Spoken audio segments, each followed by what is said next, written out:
No es en modo alguno un lugar común decir que me complace mucho proceder a la inauguración de este curso y ser el primero en intervenir en un elenco tan notable como el que nuestra Universidad Politécnica de Madrid se honra en recibir en este curso sobre el mercado único y la Europa sin fronteras interiores. Ni tampoco quiero dejar de asegurar seguidamente que se trata de una de las iniciativas de las que más satisfecho me encuentro personalmente. Creo y estoy convencido de que va a ser un curso excelente, tanto por la calidad y prestigio de los profesores como por la de los alumnos y asistentes y como por la materia a considerar que es nada más ni nada menos que la Comunidad Europea, la Europa de la que formamos parte, la que estamos construyendo, según el título de la primera lección de este curso, la que dentro de unos pocos minutos nos expondrá con pleno conocimiento de causa el secretario de Estado para las Comunidades Europeas, Carlos Westendorf. La Comunidad Europea era, como les decía y repito ahora finalmente, la ensoñación de las libertades. La Europa de moneda única es ahora la conquista de los niveles de prosperidad y bienestar en su sentido más amplio, prosperidad cultural y científica, de respeto a las opiniones ajenas, de interés y ayuda a los países más necesitados y no solamente de prosperidad económica y por el mero afán de figurar entre las naciones más confortables, sólidas y estables del continente. Señores profesores, señores alumnos, queda oficialmente inaugurado este curso.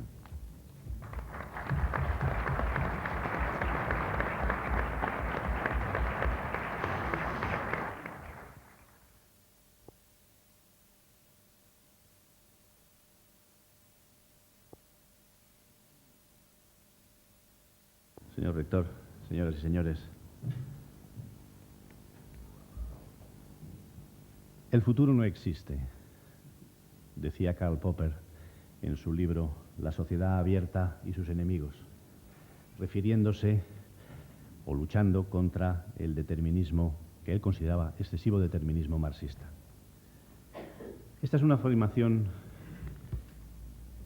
que es cierta si tenemos en cuenta la capacidad del hombre para modificar su propio destino, pero que no es cierta si consideramos que existen ya en el presente fuerzas y actitudes que pueden configurar nuestro propio futuro.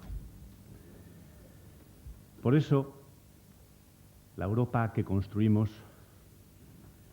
obedece a una serie de razones intrínsecas desde su origen, que han ido evolucionando a medida en que los hombres hemos creado fuerzas en una determinada dirección.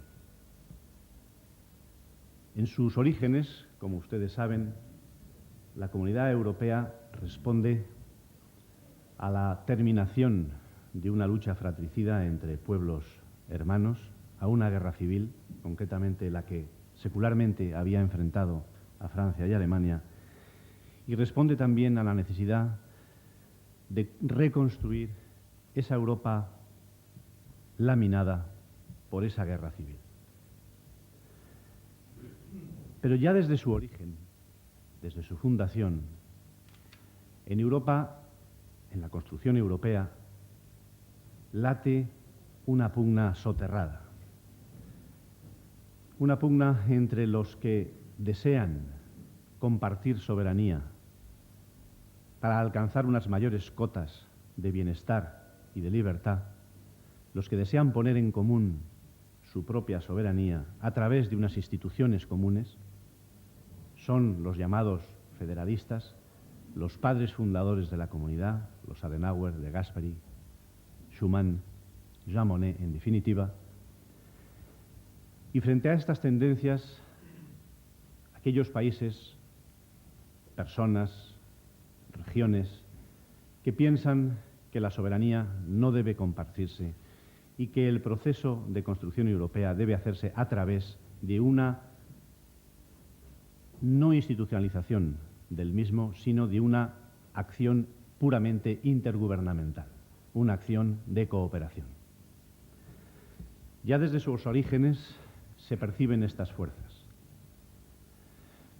Es el Plan Fouché de una cooperación intergubernamental lanzada en aquella época por Francia, que estaba pensando más bien en una Europa de los Estados, en una Europa de las naciones, para la que el Estado-nación, en su configuración del Renacimiento hasta aquellos días, es el núcleo fundamental del poder a escala continental, y frente a eso, los padres fundadores de la comunidad y los creadores del Tratado de París, del que surge la Comunidad Europea del Carbón y del Acero. Jean Monnet piensa que Europa ha de construirse a través de realizaciones concretas. Si ponemos el eje fundamental de la guerra, es decir, el carbón y el acero, que sirve para construir armamento, bajo la autoridad de una institución común, habremos eliminado en gran parte las tensiones que han enfrentado a los pueblos de Europa. Surge así, después de la Comunidad Económica del Carbón y del Acero, la Comunidad Europea, la Comunidad Económica Europea y el Euratom, en los Tratados de Roma en 1958. A partir de ese momento, la comunidad entra en una fase de nacimiento y de constitución. Walter Hallstein, uno de los primeros presidentes de la Comisión Europea, consideraban que era un proceso asimilable el de construcción de Europa, un proceso asimilable porque en aquellos momentos estaba de moda se iniciaba la carrera del espacio, asimilable a un cohete de 3 fases. Una primera fase era la unión aduanera y, realizada la misma, automáticamente se desprendería una segunda fase, que sería la unión económica y monetaria, que a su vez generaría tal impulso que llevaría a la caída de la tercera fase, es decir, a la unión política. Esta era, digamos, la tesis funcionalista en su más pura esencia. Pero esta tesis se demostró rápidamente como no válida o no exclusivamente válida, porque junto a esos mecanismos automáticos de fases que se van poniendo en marcha los unos a los otros, es necesario un proceso constante de voluntad política. Estas mismas fuerzas las percibimos ya en la fase de madurez de la Comunidad Europea, allá por 1985, cuando se plantea la tercera ampliación, la ampliación a España y a Portugal. La comunidad había pasado de 6 a 8 miembros, a 9 miembros. Posteriormente pasa de 9 miembros a 10 miembros con la entrada de Grecia y se plantea la ampliación a 12 y piensa que es necesario realizar un esfuerzo de consolidación de las instituciones comunitarias si queremos que efectivamente la comunidad siga siendo ese proceso, ese motor de construcción de la unidad europea. Nace así el Acta Única Europea, superada la fase de europesimismo que deriva fundamentalmente de un periodo de crisis, la crisis del petróleo entre los años 73 y 83, y en esas fases de estancamiento económico existe un volverse los Estados miembros hacia sí mismos a no querer embarcarse en aventuras supranacionales, dado que piensan erróneamente que los problemas se resuelven mejor desde el aislamiento, desde la autocontemplación de sus propias dificultades. Superada esa fase de crisis económica, la Comunidad Europea se decide por esa doble operación de ampliarse y al mismo tiempo profundizarse. En el Acta Única Europea, que entra en vigor en 1986, coincidiendo por tanto con la entrada de España y Portugal en la Comunidad, revela la existencia de esas dos tendencias a las que antes me he referido. Las tendencias supranacionales, las tendencias federalizantes y las tendencias puramente intergubernamentales. Un ejemplo de lo segundo es la cooperación política europea, es decir, la puesta en común de una manera voluntaria de determinadas acciones en política exterior. Es la fase de la política exterior comunitaria concebida como una política exterior puramente declarativa, donde los Estados miembros no tienen la obligación de poner en común una serie de acciones en materia de política exterior, ni tampoco tienen la obligación de cumplir con las decisiones que los 12 voluntariamente hayan asumido. Como un ejemplo del triunfo de las tesis federalizantes o supranacionales está la mayor participación del Parlamento Europeo en el proceso de toma de decisiones comunitaria, con la institucionalización del procedimiento de cooperación, así como el paso, en muchos casos, del sistema de votación de unanimidad, donde un solo país puede bloquear una decisión comunitaria, a una mayor generalización del voto por mayoría cualificada, donde solamente un número determinado de países con un número determinado de votos puede en conjunto bloquear una determinada decisión. El resultado del Acta Única está a la vista. El resultado del Acta Única ha permitido, junto con la presencia de una participación activa de España y Portugal dentro de la comunidad, a un mecanismo, a un resultado de toma de decisiones que puede decirse que en solamente 5 años de vida comunitaria se han tomado más decisiones en el ámbito de la vida de la comunidad que en sus 20 años precedentes. Y una de las decisiones fundamentales que se toma en ese momento es la constitución de un mercado único, de un mercado interior sin fronteras entre todos los países miembros. El mercado único, esa idea fuerza que lanza Jacques Delors y que fija en 1992, a finales de 1992, es en la historia como esos mitos que, por el mero hecho de mencionarlos, acaban siendo portadores de realidades. El mercado único, estamos ya a pocos meses vista de su realización, es prácticamente una realidad. El 1 de enero de 1993 podrá decirse que entre 12 países europeos, por lo menos en lo que se refiere al tráfico de mercancías, no existirán fronteras, no existirán ningún control fronterizo. Pero evidentemente los mecanismos o las reacciones no federalizantes, no supranacionales, sino puramente intergubernamentales, son las que todavía siguen latentes e impiden, con determinadas interpretaciones, que se eliminen definitivamente todos los controles en la frontera, sobre todo en lo que se refiere al tráfico de personas. De ahí que 8 países miembros de la comunidad hayamos decidido, al margen de la misma, realizar esa eliminación de fronteras al movimiento de personas, para que de esa manera sirva, de alguna forma, de acicate para que los otros 4 países que no participan en ese movimiento algún día se den cuenta de los beneficios para todos nosotros, no solamente económicos, sino también políticos, de esa total eliminación de la traba a los obstáculos a la libre circulación entre los ciudadanos de la Comunidad Europea. Es el llamado Convenio de Schengen, al que España se ha adherido o decidió adherirse hace pocos meses y que está a punto de ser ratificado por nuestro Parlamento.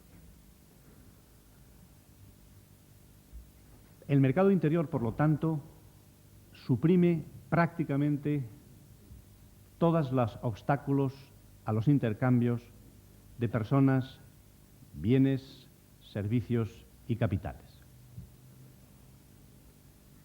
Pero al mismo tiempo que esto sucedía, que se realizaba el mercado interior, que habíamos hecho ese esfuerzo, ese nuevo esfuerzo, o habíamos puesto ese nuevo hito en el camino de la construcción europea, en torno a nosotros ocurren una serie de cosas que suponen una total revolución en el mapa político y económico de nuestro continente. Todos ustedes saben a lo que me estoy refiriendo. Me estoy refiriendo a la perestroika y a la glasnost.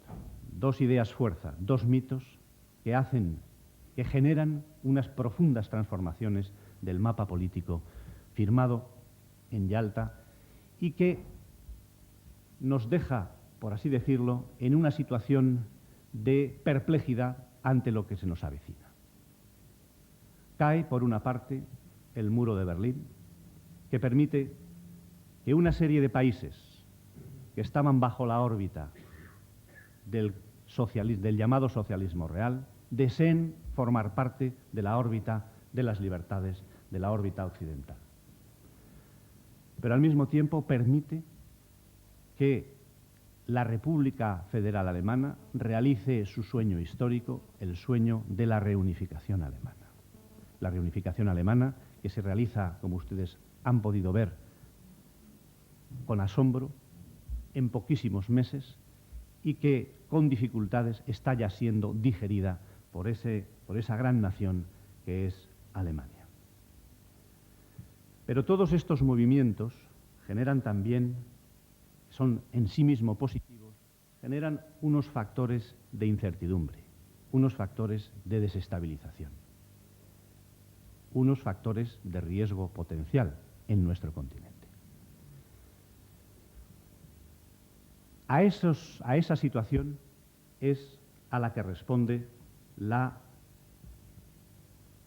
ese tercer gran impulso de la comunidad hacia adelante, esa huida hacia adelante de la comunidad con la unión política y la unión económica y monetaria que acaba de ser coronada con éxito en la cumbre de jefes de Estado y de Gobierno en Maastricht en diciembre del año pasado.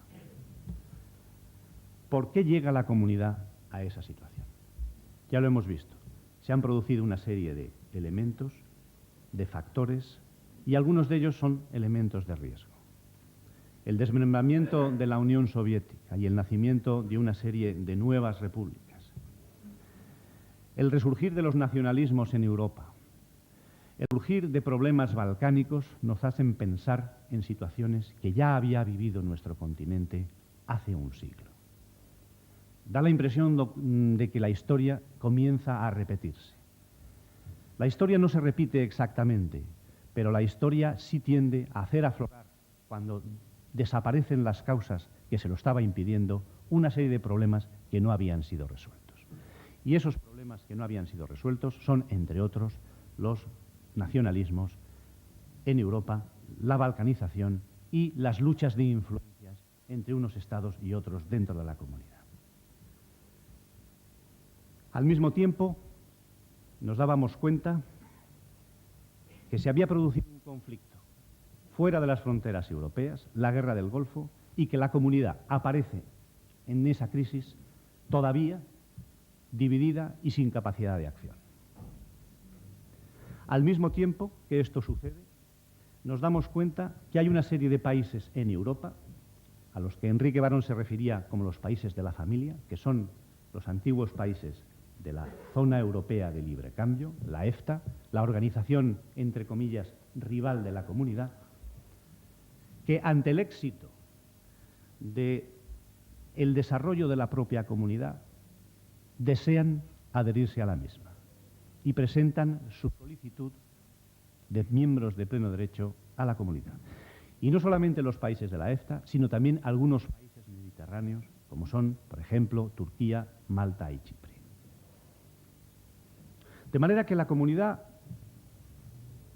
se empieza a revelar como algo que es una realidad incuestionable. Es el hecho diferencial en la segunda parte de nuestra década con relación a lo que existía al principio de nuestro siglo.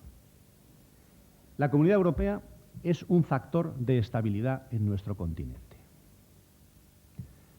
De ahí que todos los europeos deseen reforzar la propia Comunidad Europea, porque tiene que hacer frente a varios retos a los que antes me he referido. Tiene que hablar con una sola voz en política exterior, no para erigirse en una superpotencia, no para sustituir el vacío dejado por alguna superpotencia en el esquema bipolar al que hemos vivido durante la etapa de la Guerra Fría, sino, al contrario, para constituirse en un factor de estabilidad en el esquema de las relaciones internacionales a escala planetaria, en un factor de paz y en un factor de estabilidad en nuestro continente. Por otra parte, existe esa demanda de participación en esa área de paz y de prosperidad económica que es la Comunidad Europea y a la que desean participar otros pueblos de nuestro continente que tienen derecho a participar.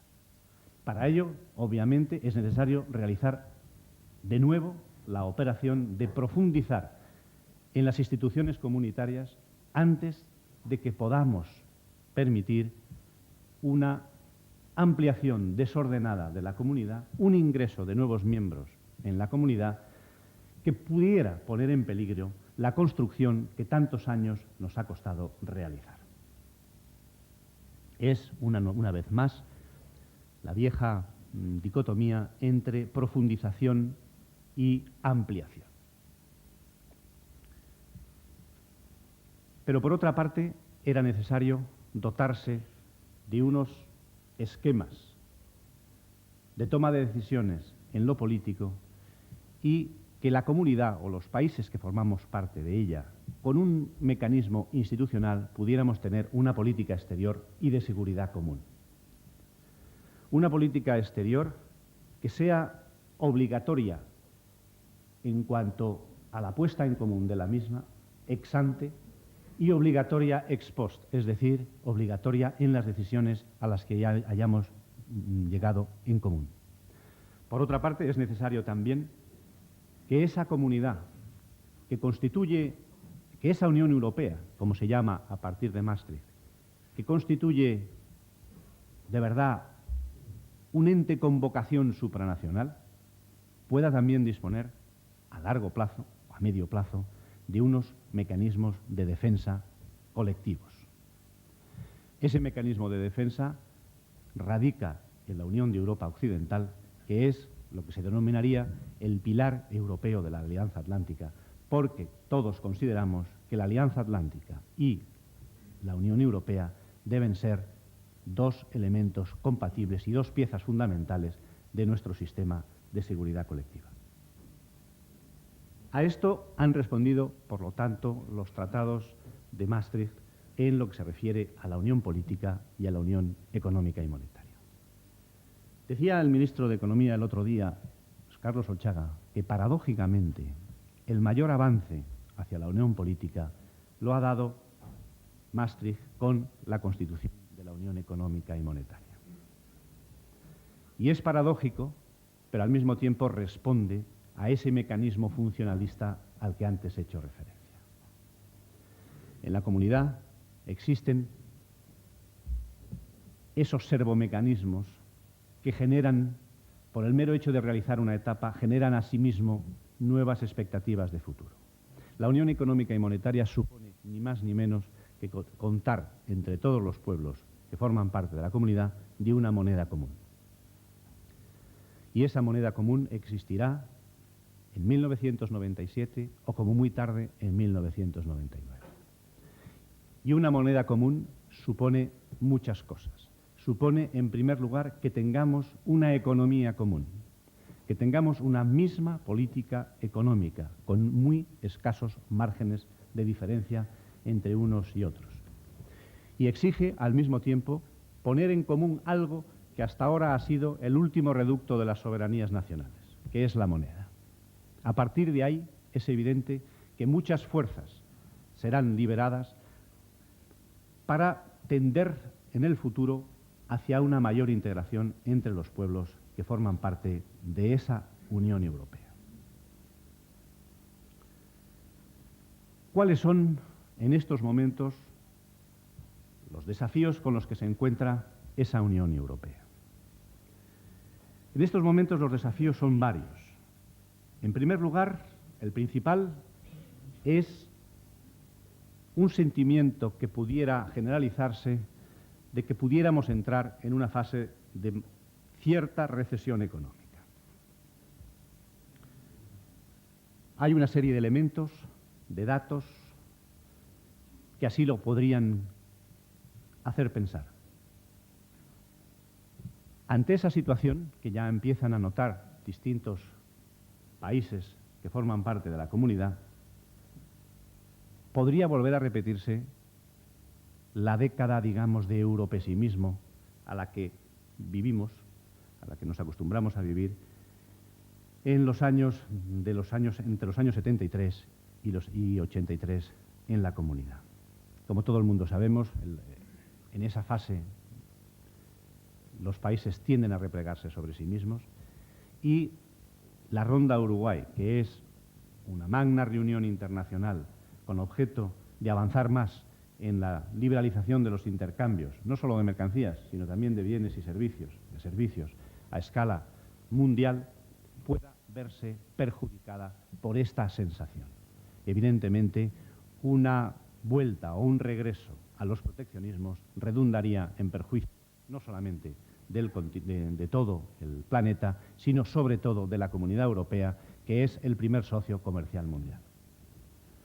Pero en esa sensación o en esa, digamos, vértigo de lo acordado en Maastricht, lo que podríamos denominar el vértigo de Maastricht, puede hacer llevar a ciertos estados a ser reticentes a la hora de cumplir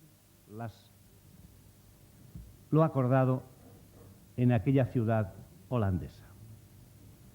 Ya lo estamos viendo en lo que se refiere al ejercicio de las perspectivas financieras. Ustedes habrán oído hablar, ahora estamos discutiendo las perspectivas financieras, a las que se han denominado la factura de Maastricht. Impropiamente, porque Maastricht tiene una serie de ambiciones y una serie de logros que no pueden cifrarse únicamente en términos monetarios. Maastricht es mucho más que una operación contable. Pero es cierto que este nuevo paso dado por la comunidad exige, como ya lo venía exigiendo la comunidad en cada periodo de 5 años, un ajuste de, digamos, sus recursos disponibles para poder realizar las políticas acordadas en Maastricht. Y estos ajustes financieros consisten fundamentalmente en elevar la capacidad de gasto de la Unión Europea con relación a la capacidad de gasto del Acta Única. La Comisión Europea ha presentado ya un esquema, ha hecho una propuesta de aumento de esa capacidad de gasto y que lo cifra en términos porcentuales en una cantidad más que modesta.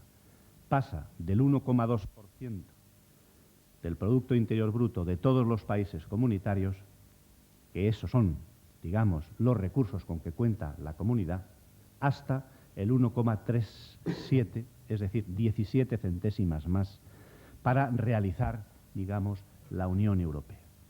17 centésimas que, traducidas en moneda, equivalen a 21.000 millones de ecus en 5 años. 21.000 millones de ecus, la operación para trasladarlo en pesetas es sencilla, multiplicando por 130. Evidentemente, este es un aumento modesto para la realización de la Unión Europea, pero que, sin embargo, en términos aritméticos, al pasar de la gramática de Maastricht a la aritmética de las perspectivas financieras, crea una serie de reticencias por parte de algunos estados que contribuyen, a su manera en exceso, al pago de los recursos comunitarios. De ahí puede derivarse un problema para la realización de la Unión Europea y que nace de eso que podríamos llamar el vértigo de Maastricht. Tenemos que estar muy atentos para que esto no se produzca y tenemos todos que hacer un esfuerzo para que esos logros obtenidos en la cumbre holandesa no se vean perjudicados por las querellas internas a las que estamos tan acostumbrados en el seno comunitario. Dentro de esa mal llamada factura de Maastricht está el capítulo de la cohesión económica y social.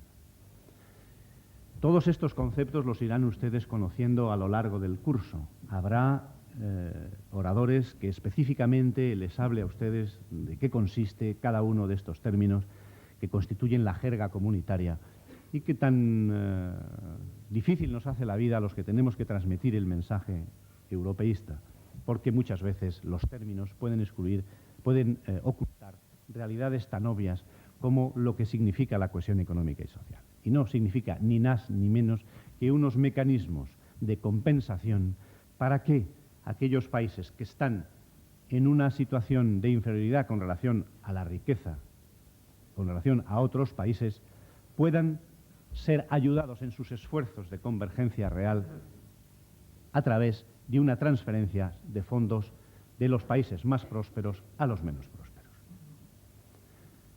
Pero al mismo tiempo, otro de los desafíos que tiene la comunidad en estos momentos no es solamente la factura de Maastricht, ni tampoco solamente es el tema de la multilateralización de las relaciones a través de la Ronda de Uruguay, sino que es, de nuevo, la ampliación de la comunidad.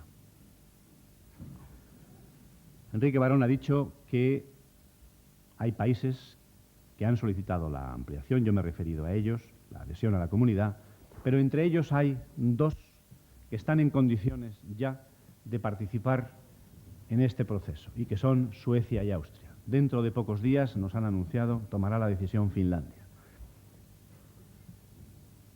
En este momento se plantea entonces la duda de cuándo se puede realizar esa ampliación. Nosotros, como gobierno español, pensamos que Maastricht y el Tratado de Unión Europea, entre otras cosas, permite el ingreso de estos países en la comunidad. Todos ellos son países desarrollados, sus constantes vitales económicas responden plenamente a las constantes que se necesitan para formar parte de la comunidad y deben pertenecer a la familia comunitaria. La comunidad no puede ser un monopolio de 12 países, la comunidad tiene que ampliarse. Pero tiene que ampliarse de tal forma que no se diluya. De ahí que lo que se ha acordado en Maastricht permita ahora la ampliación a esos 3 países. Pero hay un requisito previo, y ese requisito previo es que realmente terminemos la construcción de lo aprobado en Maastricht. Y esto es precisamente uno de los temas que están en estos momentos en debate. Este es uno de los elementos que en la cumbre de Lisboa deberán ser abordados. Allí se va a discutir un informe y se va a aprobar previsiblemente un informe que tenga en cuenta el hecho de la ampliación en todas sus dimensiones, no solamente para los países de la familia, los países que ya están en condiciones de adherirse, sino aquellos otros que estarán en condiciones de hacerlo al volver el siglo, es decir, hacia el año 2000, y que son Polonia, Hungría y Checoslovaquia, y posteriormente tendremos que también responder a esa pregunta que ha hecho uno de los asistentes de hasta dónde se entiende que existe o existirá la Unión Europea. Hasta dónde, en definitiva, dónde termina en definitiva Europa. Y este es otro de los desafíos con que contamos en estos momentos en la Comunidad Europea. Son desafíos todos ellos sumamente importantes, pero hay un hecho real y cierto, y es que por primera vez en la historia de España, nuestro país participa plenamente del proceso de toma de decisiones en este proceso de construcción europea. Hasta 1985 hemos estado fuera de él. Ni siquiera pudimos participar en la negociación del Acta Única. Era ya algo que estaba acordado y que tuvimos que asumir como acervo comunitario. España se ha beneficiado profundamente de esta gran apertura que ha supuesto la entrada en la comunidad. Y se ha beneficiado no solamente desde el plano de la estabilidad política, de la conciencia, de la toma de conciencia de que pertenecemos a un área de países solventes, de países de gran estabilidad política, sino también pertenecemos a un área de prosperidad económica. Y esa prosperidad económica ha servido modernizar nuestro aparato productivo. Ha servido que pasáramos de ser el 73% de la media comunitaria en términos de riqueza, pasar hasta cerca del 80% en solamente 5 años de pertenencia a la comunidad.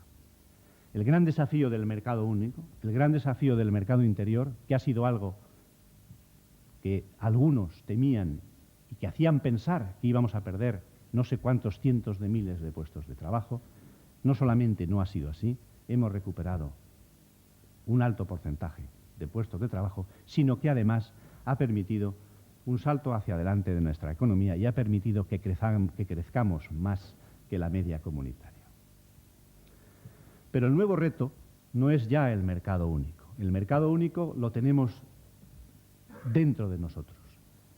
Será realizado probablemente de una manera solemne en el 1 de enero de 1993, pero todos sabemos que estamos absolutamente abiertos ya a la competencia comunitaria.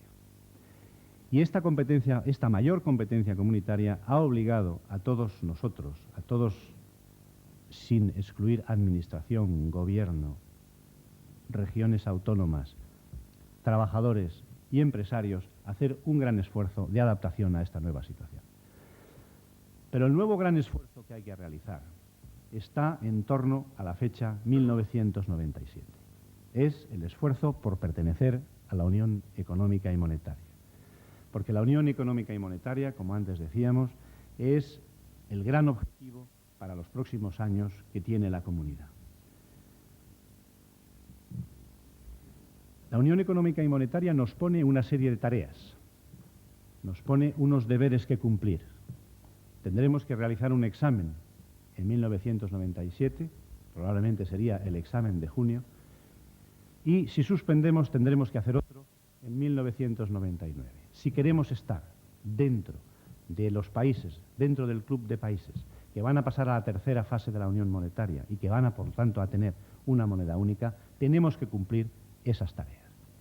Y esas tareas son duras, son difíciles, pero son tareas realizables.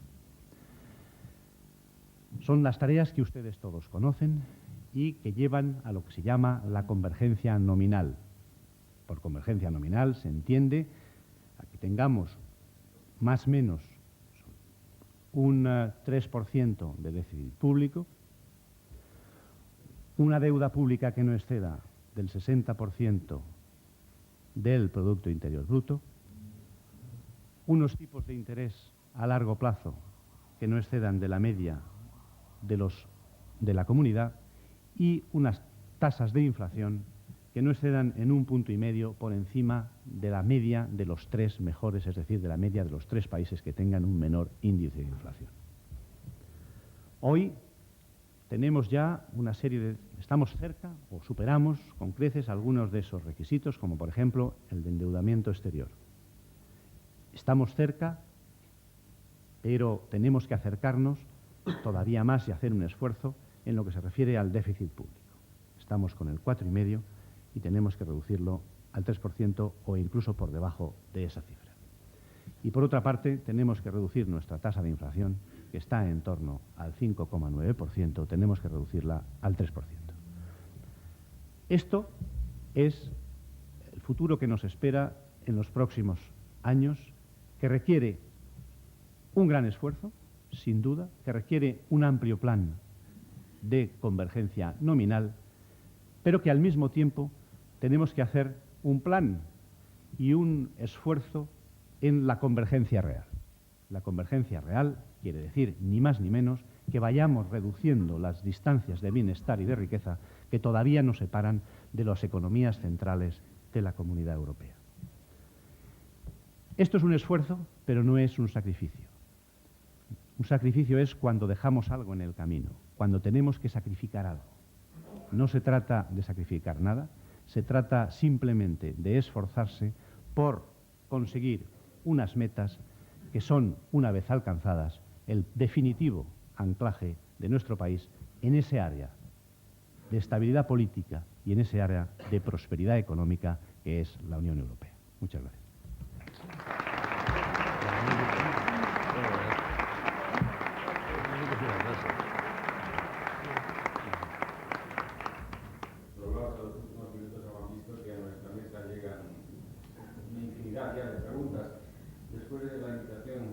efectuada a los participantes en este seminario, pero desde la otra sala, del salón de actos o sala de Bilbao, que están siguiendo en circuito cerrado las intervenciones. De modo, don Carlos Westendorf, considero que tendrá usted tiempo, espero, para atender esta serie larga de preguntas. Yo creo que además todas ellas muy interesantes. ¿Te parece? Vamos con ellas. Vamos. ¿Está usted dispuesto? Totalmente. Bueno, pues la primera, que viene sin firma, las demás ya vienen todas muy cumplimentadas, todos ellos nos dicen de quién proceden. La primera dice que conforme avance el profesor de política pregunta ¿cuál será el papel de los monarcas de los países miembros a verse relegados a un segundo plano en la jefatura del Estado? Bueno, esa es una pregunta que tengo respuesta porque no es nueva y efectivamente responde a una inquietud legítima de muchas personas que piensan, como pensamos mucho, que la institución monárquica para determinados países y para determinadas ocasiones es un buen invento. Eso quiere decir que la Comunidad Europea, que tiene vocación federal y que alguna vez será, sin duda, algo que se asemeje a lo que hoy se conoce como una federación, pero no será, muy probablemente, exactamente lo mismo de lo que hoy es una federación. Se parecerá mucho institucionalmente, pero tendrá también elementos de tipo confederal y donde se producirá un equilibrio entre, por una parte, los estados nacionales entendidos como los entendemos hoy, ese área supranacional como un área donde mejor se resuelven los problemas grandes que solo son resolvibles o abordables a una escala continental, y por otra parte una organización regional dentro del Estado-Nación donde se resuelven mejor los problemas pequeños que son demasiado importantes pero al mismo tiempo de dimensión reducida para ser abordados por el Estado Nacional. Esta es, digamos, el esquema lógico de esa constitución política de la comunidad actual. Evidentemente, en ese esquema seguirán existiendo y deberán seguir existiendo los esquemas constitucionales que nos hemos dotado cada uno de nosotros libremente, bien sean sistemas monárquicos, bien sean sistemas republicanos. Podemos ir alternando preguntas de esta cada uno de los salón. Por ejemplo, don Carlos Westendorf se pregunta sobre el futuro. ¿Cómo será la Europa del año 2080? A modo de ejemplo, lo pregunta don Rafael J. Lieme. Bueno, debe tener un componente mágico esa cifra porque ¿por qué el 2080 y no el 2075, por ejemplo? Obviamente la contestación es muy sencilla, es decir, no tengo ni idea. Fíjense ustedes lo que ha sucedido en estos 2 últimos años. ¿Quién iba a predecir toda esta mutuación que se ha producido ante nuestros ojos, a la que apenas hemos podido asistir con la razón, sino simplemente con el sentimiento? Cuentan una anécdota, yo no sé si será verdad o no, de una estudiante de último curso, había terminado ya, una licenciada de Ciencias Políticas, y que su tesis de licenciatura consistía en describir, hace 2 años y medio más o menos, que la Unión Soviética iba a desmembrarse, iba a desaparecer y que se constituirían una serie de repúblicas y que el muro de Berlín iba a caer y que la República Federal Alemana iba a ser un solo país. El tribunal la suspendió por visionaria. Efectivamente, si esto es lo que ha sucedido hace 2 años y medio, ¿cómo vamos ahora a predecir lo que va a ocurrir en el año 2080? Es prácticamente imposible. Puede ocurrir montones de cosas, pueden ocurrir muchísimas cosas. Lo que sí es cierto es que, como antes empecé mi disertación diciendo que la historia sí existe, el futuro sí existe en la medida en que podemos ya configurarlo con una serie de realidades que están ahí y con una serie de actuaciones que están en nuestra libre albedrío de realizar. Y es indudable que la Unión Europea es un invento para introducir certidumbre y estabilidad en nuestro continente.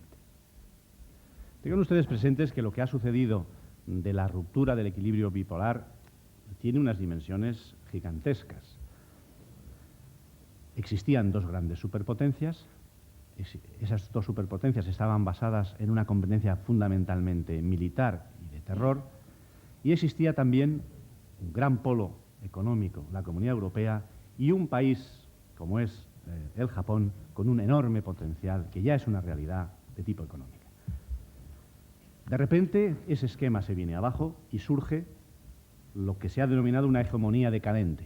Es decir, queda en estos momentos como hegemonía militar los Estados Unidos, pero al mismo tiempo se produce un enorme vacío en el resto del planeta, y esa hegemonía militar no va acompañada de una hegemonía en lo económico. En lo económico la hegemonía se diluye, por una parte Japón, sudeste asiático, por otra parte la Comunidad Europea y los propios Estados Unidos y Canadá. Por lo tanto, en esa situación, la Comunidad Europea, la Unión Europea, a medida que se vaya profundizando y ampliándose, tendrá que ir poco a poco recuperando o llenando ese terror al vacío que tenemos todos los seres humanos. Y a través de ese relleno del terror al vacío será no a través de una nueva hegemonía, sino a través de lo que se llama hoy un partenariado. Y digo se llama hoy porque esta es un vocablo acuñado de la tecnocracia de Bruselas, y me imagino que no debe tener una traducción todavía en nuestro diccionario de la Academia, pero significa ni más ni menos que una cooperación entre iguales, que una cooperación entre las distintas áreas del mundo. Y hay un elemento muy importante en ese nuevo esquema, y que es un elemento de incertidumbre. ¿Qué pasa con China? Porque aquí se ha hablado, la Unión Soviética se integrará o no dentro de este esquema europeo. Nos parece ahora casi imposible. En el año 2080, yo no sé, no sabría hacer un pronóstico en ese sentido. ¿Qué pasa con Rusia? Pero por otra parte, ¿qué pasa con China?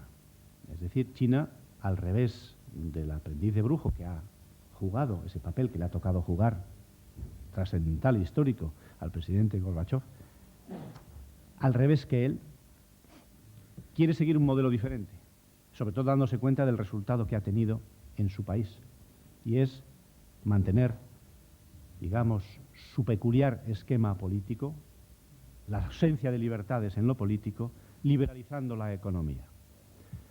Evidentemente, la liberalización de la economía, que ya es muy visible en muchas repúblicas chinas y que prácticamente están actuando como si fueran economías de mercado, tenderán a cambiar decisivamente el sistema político de la propia China. Ahí tendremos un elemento de novedad en el esquema de relaciones internacionales del mundo.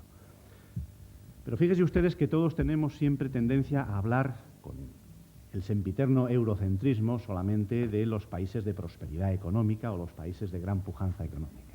Y nos olvidamos de los olvidados de siempre, de los condenados de la tierra, que son, por ejemplo, los países del África subsahariana y los países de Asia y algunos países de América Latina, donde existe una falta de medios mínimos de convivencia pacífica y de convivencia económicamente estable, y que son factores también de enorme inestabilidad y a los que hay que atender de igual manera.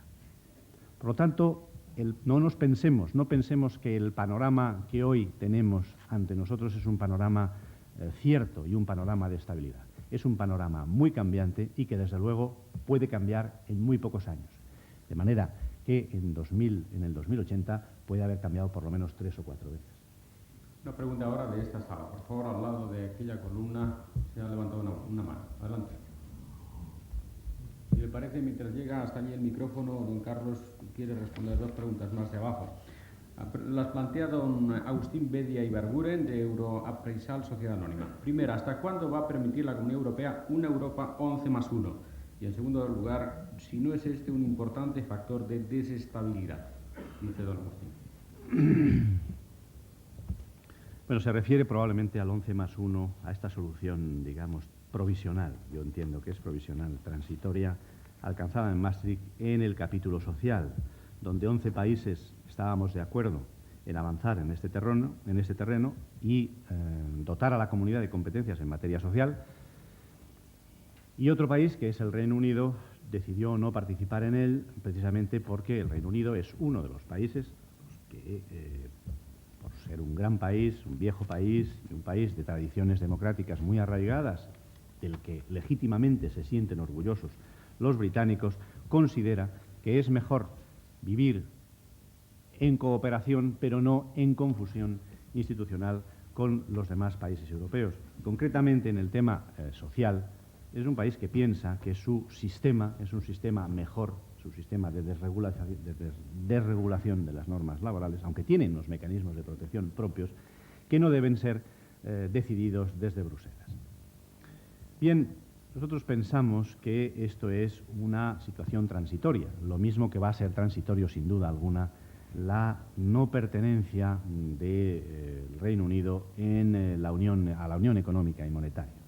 Es decir, el Reino Unido tiene que tomar una decisión, su Parlamento tendrá que tomar una decisión, pero todos esperamos que si las cosas siguen como hasta ahora, el Reino Unido tomará una decisión positiva porque lo considerará positivo para su propio país. En cuanto al tema social, yo creo que a medida que vaya funcionando este acuerdo entre 11, un acuerdo sumamente extraño, probablemente jurídicamente mal hecho, jurídicamente monstruoso, pero que puede hacer avanzar, y lo mismo que Schengen, el convenio este de eliminación de fronteras que tenemos entre 8 y que probablemente se va a unir Grecia bajo la presidencia española en el segundo semestre, va a ser también un acicate para que los que están fuera de esta área de libertad en la circulación, como son Dinamarca, Irlanda y el Reino Unido, vean que las ventajas tanto de Schengen como de este acuerdo a 11 son mayores que los inconvenientes y, por lo tanto, que algún día no lejano el Reino Unido pueda participar plenamente de esta construcción común. Hay que tener en cuenta que nuestro país, España, siempre ha sido favorable a la participación del Reino Unido en las instituciones comunitarias. Todas las propuestas, o muchas de las propuestas que ha hecho España a lo largo de las negociaciones y sobre todo en la Unión Económica y Monetaria, tendían a que el Reino Unido pudiera encontrar acomodo en esa construcción. La razón es muy sencilla. El Reino Unido es un país que se parece más de lo que muchos pueden pensar al nuestro, en su estructura social, en su periferia dentro de la comunidad. Es un país, es una nación vieja, lo mismo que nosotros, orgullosa de sus instituciones, no tanto como nosotros, que hemos tenido nuestras instituciones puestas entre paréntesis durante excesivos periodos de nuestra historia, pero con el que compartimos una serie de elementos comunes y que interesa que participe, sobre todo dentro del proceso de la Unión Monetaria, como un balance, como un equilibrio hacia un excesivo predominio de la República Federal Alemana en la construcción europea y, sobre todo, en la construcción monetaria. Nosotros pensamos que la plaza financiera de Londres es importante, que la libra esterlina tiene tras de sí una larga experiencia en los mercados monetarios y desearíamos que ese excesivo predominio que pudiera resultar del Deutschmark y del área del marco sea compensado también por la participación de otros países, de otras economías y de otras monedas. Por favor, haga esa pregunta. Alejandro Martínez, de la técnico de la Unión. Quizás existe un reto más próximo que la adhesión de ciertos países, como puede ser y determinado por el desarrollo de la comunidad. Estamos recibiendo inmigración desde el sur de la comunidad y posiblemente aumente desde el este. Ya vemos fenómenos que puedan parecer tristes. Hay que recordar solamente las últimas elecciones en Francia o recientemente una cosa en este país. ¿Cuál puede ser la actitud de la comunidad ante un fenómeno como este que plantea un problema? Bueno, efectivamente la estabilidad de nuestro continente no depende solamente de lo que ocurra en el continente propiamente dicho, es decir, en el este de Europa.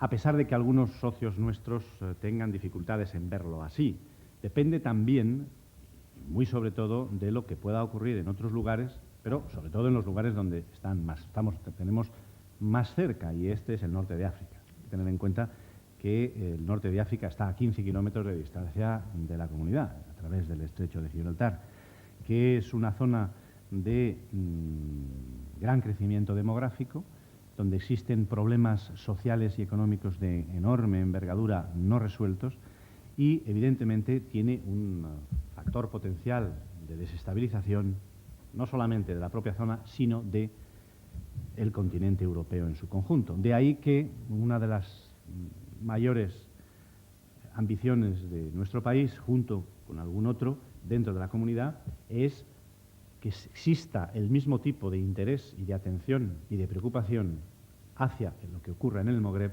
como el que existe ya hacia lo que ocurre en el este. Nosotros participamos como España en la atención hacia lo que ocurre en el este. Para nosotros es prioritario, pero también es prioritario lo que ocurra en el sur. De ahí la iniciativa española de crear unos acuerdos, una red de acuerdos con los 3 países del Magreb, empezando por Marruecos, una red de acuerdos similares a los llamados acuerdos europeos y que se llamen acuerdos euromogrebíes, que tengan un contenido similar, evidentemente adaptado a los requisitos de los países del sur y que consistan básicamente en acuerdos de componente comercial, acuerdos de componente económica con ayuda financiera, acuerdos que tengan también una componente política, de diálogo político y de cooperación en asistencia técnica, tecnológica, investigación y desarrollo, medio ambiente, etc. Es decir, unos acuerdos que se aproximen mucho a los acuerdos que ya existen con Polonia, Hungría y Checoslovaquia. Seguimos alternando preguntas de esta y de la otra sala.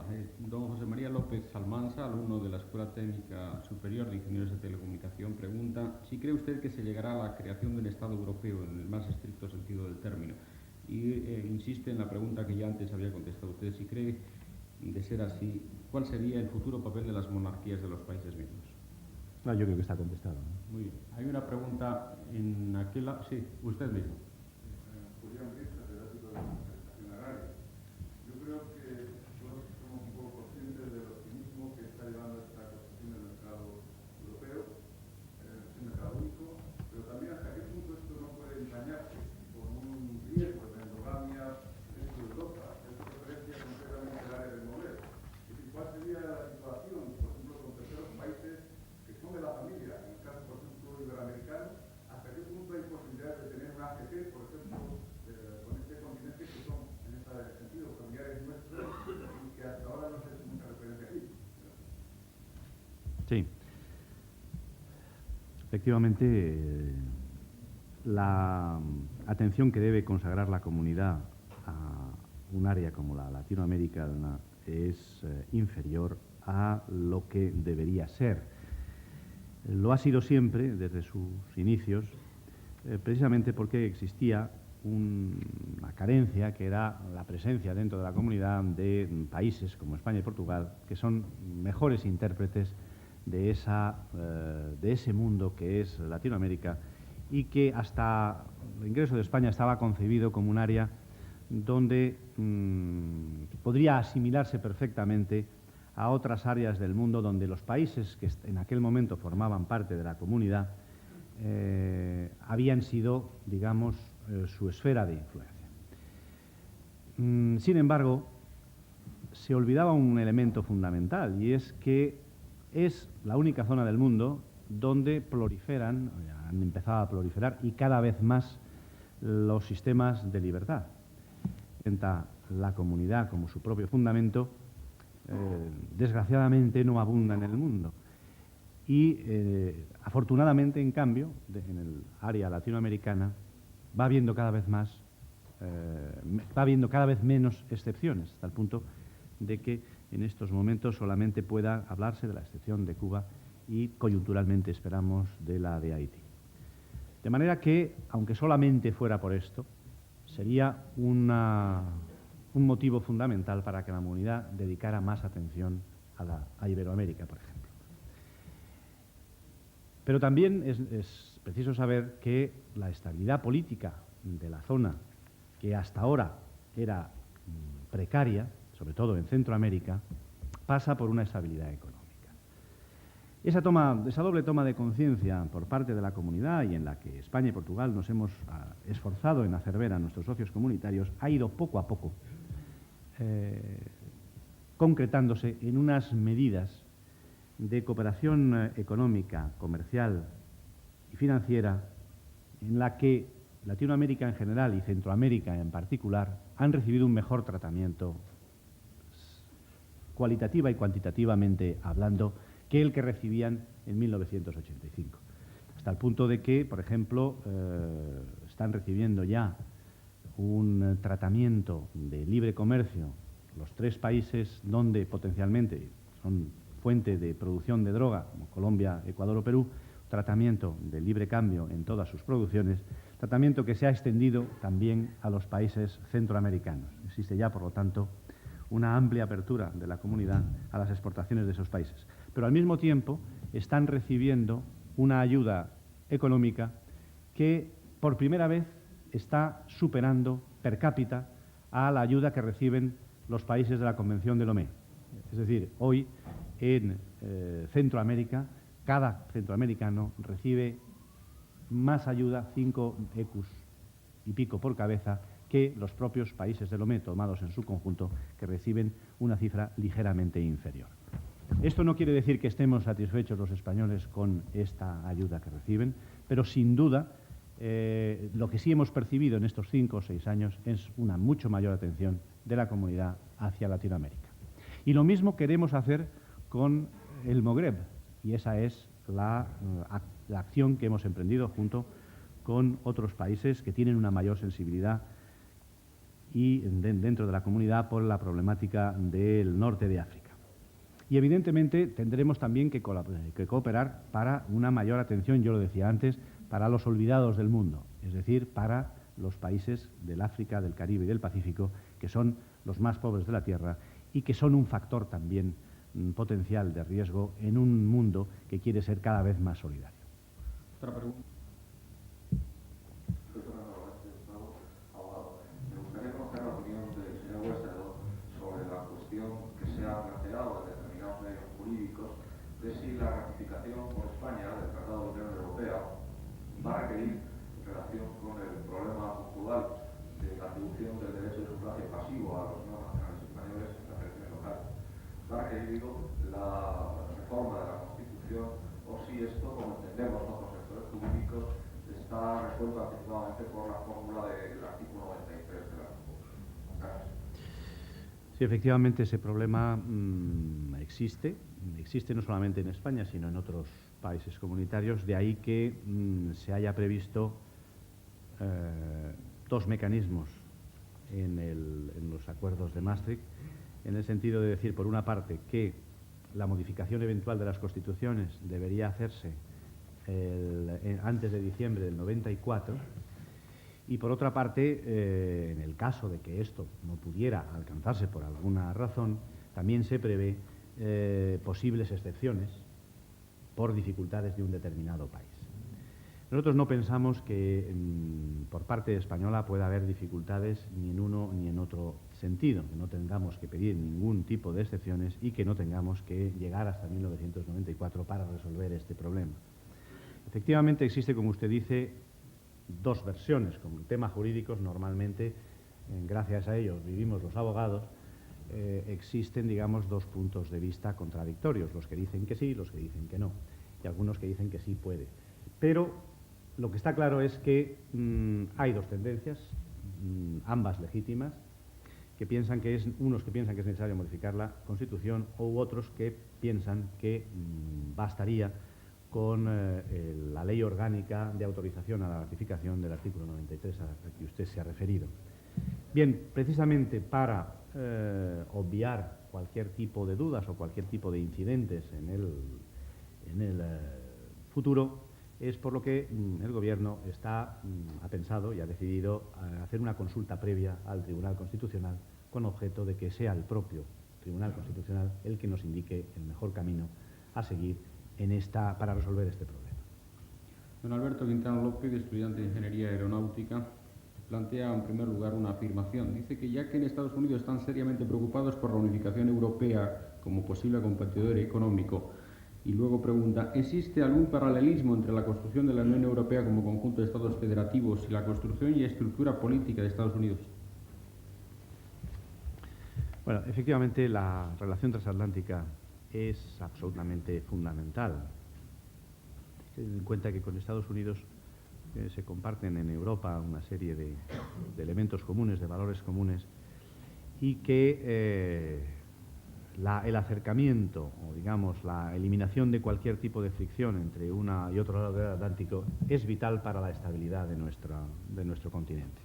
Por eso, antes he dicho que el éxito de la Ronda Uruguay es muy importante, y aunque en estos momentos nos separan posiciones que parecen irreconciliables entre la comunidad por una parte y los Estados Unidos por otra, hay que intentar hacer un esfuerzo por ambos lados para resolver este problema, teniendo en cuenta que no es solamente la comunidad, digamos, la culpable de que esto ocurra, sino que también por parte de Estados Unidos existen algunas dificultades de aceptación de una serie de requisitos para el libre comercio, como es, por ejemplo, la liberalización de la propiedad intelectual o de los propios servicios.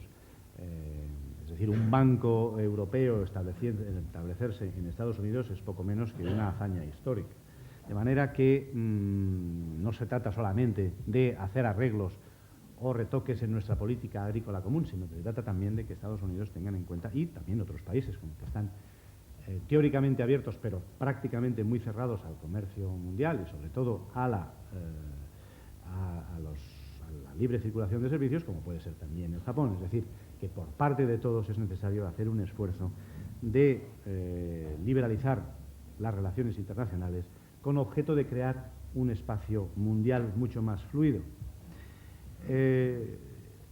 Eso pasa, por lo tanto, por la Ronda Uruguay. Pasa también por unas medidas de total confianza entre los Estados Unidos y Europa que existen en este momento. Es decir, el diálogo entre Europa y Estados Unidos es más fluido que nunca haya podido serlo, y tenemos que trabajar todos en esa dirección.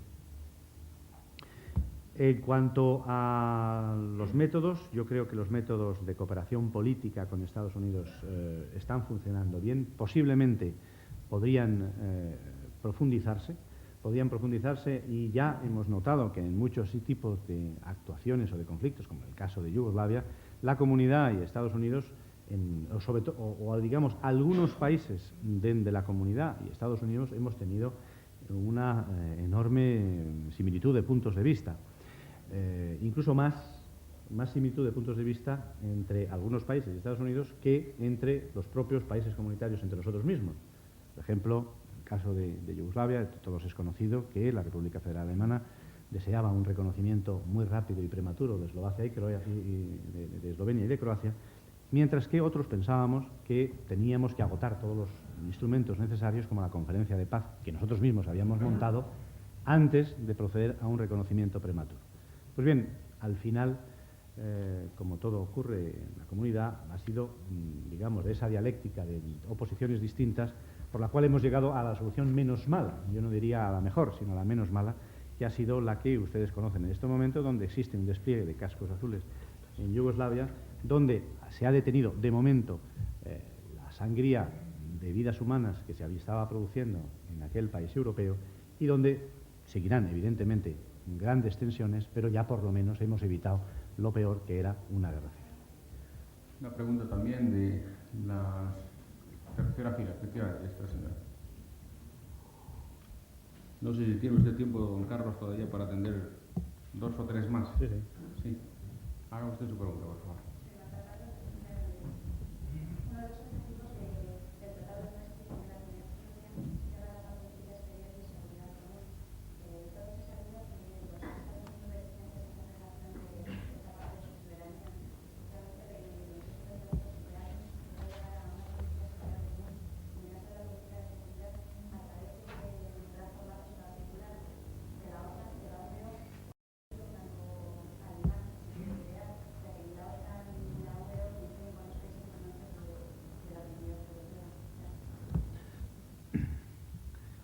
El paso de la cooperación política, que existía en el Acta Única, hacia la política exterior y seguridad común, es un paso importante.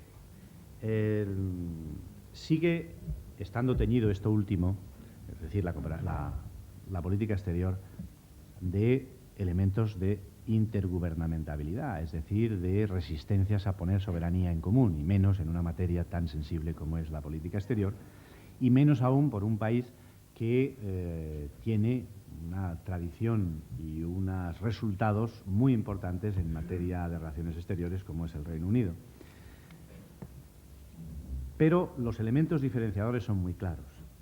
Antes me he referido brevemente a ellos. En primer lugar, en la cooperación política no había ninguna obligación de tratar ninguna materia de política exterior entre los 12.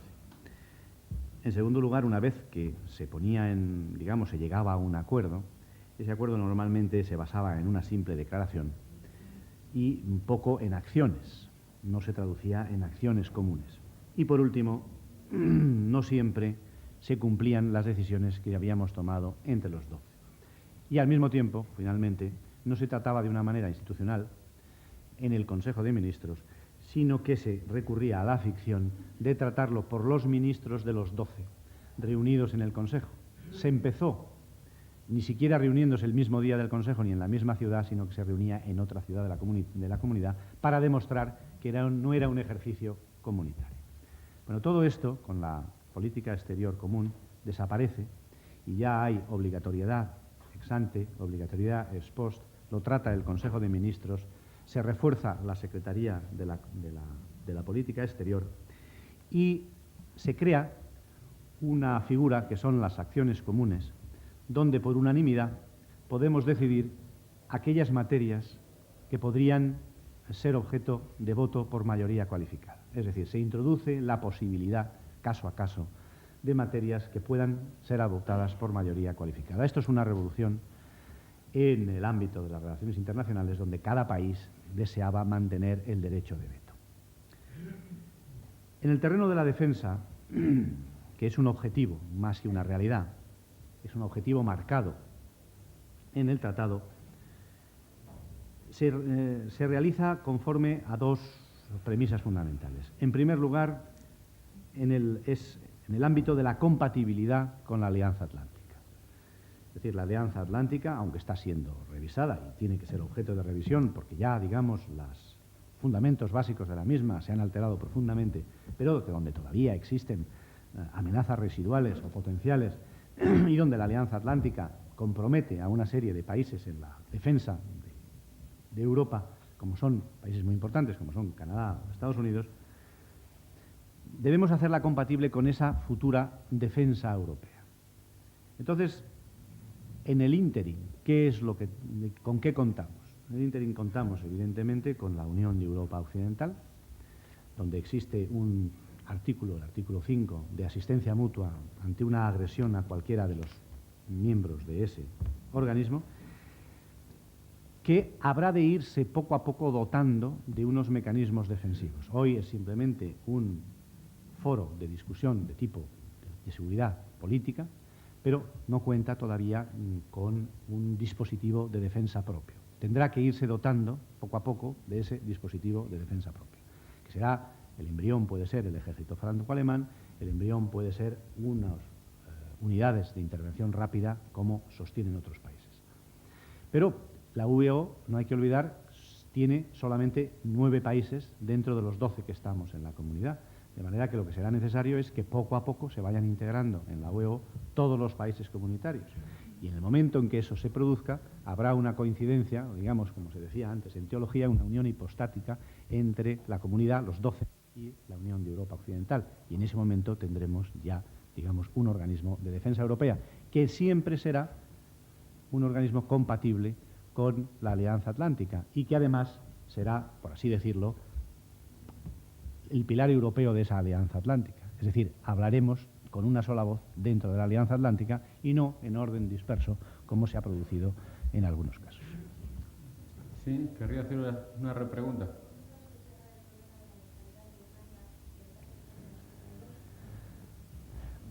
Bueno, el de la neutralidad de Irlanda es un problema de largo plazo, se debe a unos hechos diferentes que el de Suecia o Austria, que son entre sí diferentes, como lo será o lo ha sido el de Finlandia. El caso de Irlanda se debía más bien en una relación especial con con su vecino, con el Reino Unido, y yo creo que las reticencias de participar en la Alianza Atlántica se basan básicamente en esas razones históricas.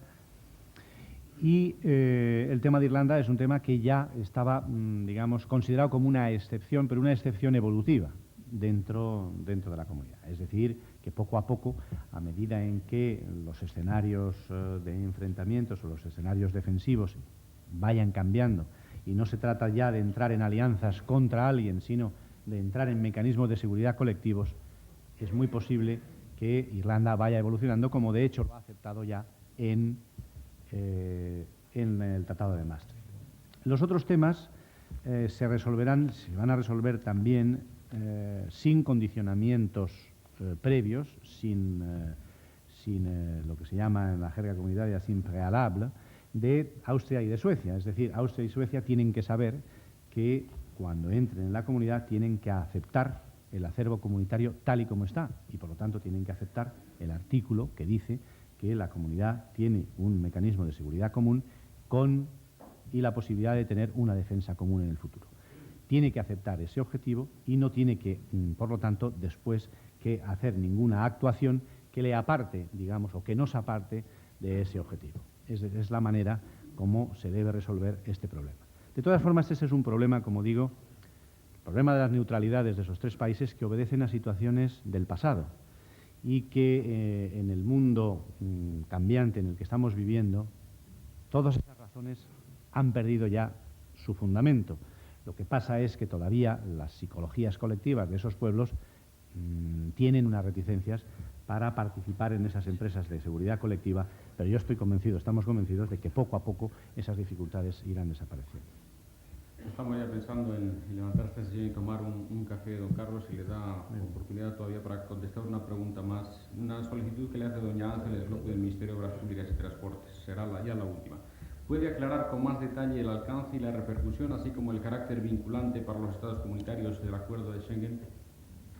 Esta sala sabe bien porque hace unos pocos días tuvo una rueda de prensa en esta materia. No, pero es que estaba intentando entender. O sea, el carácter vinculante tiene para 8 países que hemos firmado y que estamos ratificando Schengen. No tiene carácter vinculante para el resto de los países comunitarios. No es, por lo tanto, una operación comunitaria, sino una operación intergubernamental que hemos decidido 8 países. Grecia se va a sumar y, por lo tanto, seremos 9. Será vinculante para nosotros 9. Suprimiremos las fronteras y tendremos que establecer unos mecanismos para permitir la libre circulación de personas sin controles, pero, digamos, homogeneizando la frontera externa del área Schengen. Lo que sí existe dentro del propio convenio de Schengen es un artículo en el que se dice que cualquier comunitario tendrá en Schengen el trato como si fuera un país Schengen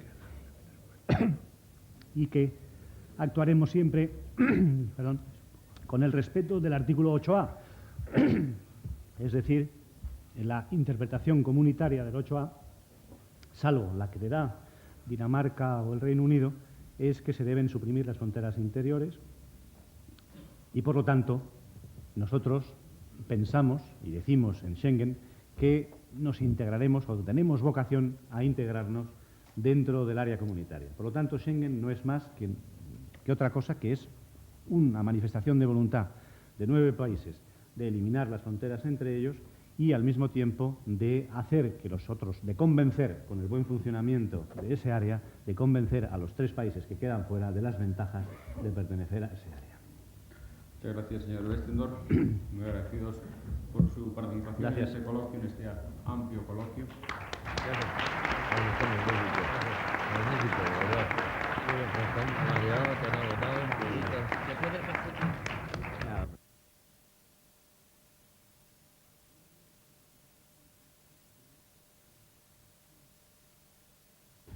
Vengo a clausurar un curso que entiendo que ha sido un éxito, lo cual no es fácil teniendo en cuenta la dificultad de la materia y que estos temas de carácter internacional no siempre interesan de esta forma. Y, sin embargo, es lógico, porque el tema de este curso, la materia de este curso, se sitúa, a mi juicio, dentro de un marco general de enorme importancia. Yo alguna vez he dicho que antes de hablar de Europa como casa común, como decía Gorbachev, hay que hablar de Europa como camino. Al principio Europa fue un camino, el camino de Santiago. Hoy está claro que esta comunidad es ya, va a ser ya, la encrucijada central por donde van a pasar los nuevos caminos necesariamente de Europa en esta década y en este siglo XXI que se nos ha presentado en la historia con unos años de anticipación. Y entonces aparecen así las 10 prioridades del post-Maastricht, lo que hoy podríamos considerar las 10 prioridades europeas. Primera, la convergencia de las economías, la unión económica y monetaria. 2, la política exterior de seguridad común y a plazo una identidad europea de la defensa. 3, un reforzamiento de las instituciones. 4, elaboración de unas previsiones financieras con previsible aumento del gasto. 5, la cohesión. 6, la elaboración de una política agrícola común nueva. 7, el refuerzo de la competitividad, el desarrollo y la investigación. 8, el medio ambiente. 9, el desarrollo a 11 de una dimensión social. Y 10, el aumento de las competencias comunitarias. Estos objetivos son inevitables si se quiere avanzar. Nuestro futuro depende sobre todo de lo que hagamos nosotros mismos, ni más ni menos. Decía mi amigo Shevardnadze, citaba un refrán ruso, donde se dice que el único lugar donde se despacha el queso gratis es en la ratonera. No hay escenarios gratuitos. Por eso este seminario yo lo hemos interpretado así, como una convocatoria en un lugar idóneo, que es la universidad, para un público que puede entenderlo, de profesores y estudiantes, porque es cierto, como se había dicho, que el mañana es nuestro, pero el mañana no espera, sino que sencillamente pasa ahora delante de nuestra puerta. Mañana es hoy. Mañana es hoy, más que nunca. O como ha dicho Popper hace 4 días, el futuro no existe. Y esa es nuestra responsabilidad, construirlo. Por tanto, en resumen, esta es la hora, basta verlo, en que cada uno de los países está tendiendo el arco para lanzar su ambición más allá del último obstáculo. Esta es la hora de los grandes esfuerzos colectivos. Debe ser también la hora de España, una hora que incluye una larga paciencia, no del esfuerzo de cada día, sino de todos los días, tenazmente. Alguna vez le preguntaron a Schuman, ¿y usted por qué es optimista? Y dijo, porque tengo paciencia. Bueno, pues lo que necesitamos los españoles no es la paciencia de esperar, sino la paciencia activa para mantener mucho tiempo 2 valores fundamentales que nos son muy necesarios, la seriedad y el trabajo. Ese es el mensaje de este curso, que la respuesta depende de nosotros, y hasta donde hayamos sido capaces de transmitir esta idea y el conjunto de ideas que las desarrollan, nos sentiremos satisfechos. En cualquier caso, nos sentimos muy agradecidos por la presencia de ustedes durante este curso. Muchas gracias.